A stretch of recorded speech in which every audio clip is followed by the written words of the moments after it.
Padahal di dalam Islam, tambang dan segala macam tadi itu dijamin dikelola oleh negara langsung untuk menjamin.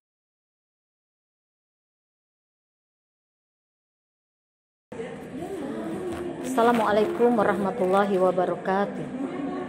Kaum muslimin yang dirahmati Allah, kali ini kita akan menyikapi tentang fenomena terjadinya eksploitasi tambang di berbagai daerah yang semakin masif dan cenderung eksploitatif.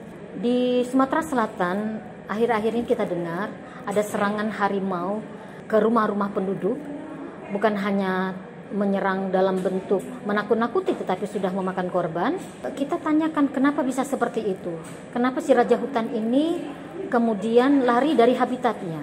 Ada indikasi kuat bahwa habitatnya itu tidak lagi kondusif bagi dia untuk hidup. Mungkin saja makanan yang tidak ada lagi, atau memang hutannya tidak ada lagi, sehingga dia tidak nyaman lagi berada di hutan dan kemudian dia keluar dari hutan dan menyerang rumah-rumah penduduk. Kaum muslimin yang dirahmati Allah, inilah bukti terjadi tata kelola lahan, tata kelola tambang yang sangat eksploitatif di negeri ini.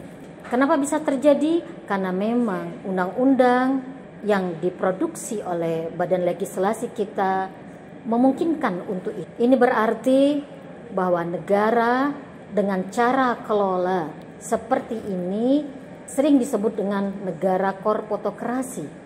Apa itu negara korpotokrasi? Negara yang hanya menjadi wasilah, menjadi regulator, di mana regulator tadi melegalkan para korporasi besar untuk mengeksploitasi tambang, dan kemudian negara dan rakyat tidak dapat manfaat optimal dari dieksploitasinya tambang tersebut atau dieksploitasinya lahan tersebut, sehingga negara kemanfaatannya berputar hanya kepada korporasi-korporasi yang mendukung naiknya para penguasa menjadi penguasa.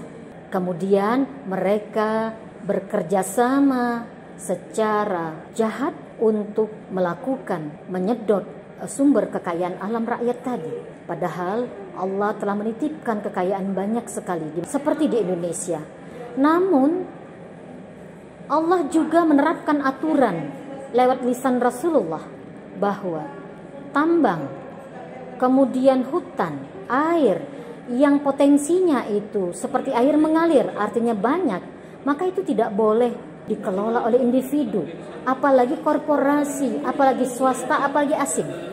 Nah, sekarang kita lihat lagi, baru-baru ini DPR itu kejar tayang dalam 100 hari kerja mereka harus mengeluarkan Omnibus Law. Omnibus Law ini adalah undang-undang yang dikeluarkan oleh pemerintah dalam rangka katanya untuk memperkuat perekonomian nasional, untuk menjawab tantangan ketidakpastian dan pelambatan ekonomi global, sehingga semuanya itu disederhanakan lewat Omnibus Law ini. Salah satunya apa? Salah satunya adalah analisa dampak lingkungan. Maka para korporasi yang akan berekspresi, kata-kata seperti itu yang diucapkan oleh Presiden, sehingga Omnibus Law ini akan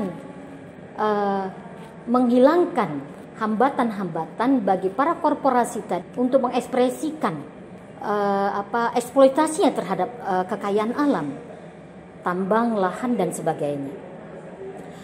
Di satu sisi rakyat semakin merasakan dampaknya dan kemanfaatan dari tambang yang eksploitasi itu tidak terasa, karena memang rakyat di negeri ini sudah lama merasakan bahwa kesehatan tidak terjamin, pendidikan apalagi, perumahan, bahan-bahan pokok yang naik.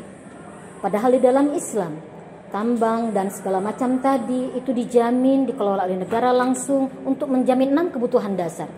Kebutuhan pokok itu adalah sandang, pangan, papan, kemudian pendidikan, kesehatan, dan keamanan. Yang kebutuhan dasar dan pokok ini benar-benar negara abai, karena negara mengelola negaranya dengan sistem korpotokrasi tadi. Yang ini berarti sisi yang batil yang harusnya umat sadar dan segera meninggalkan ini.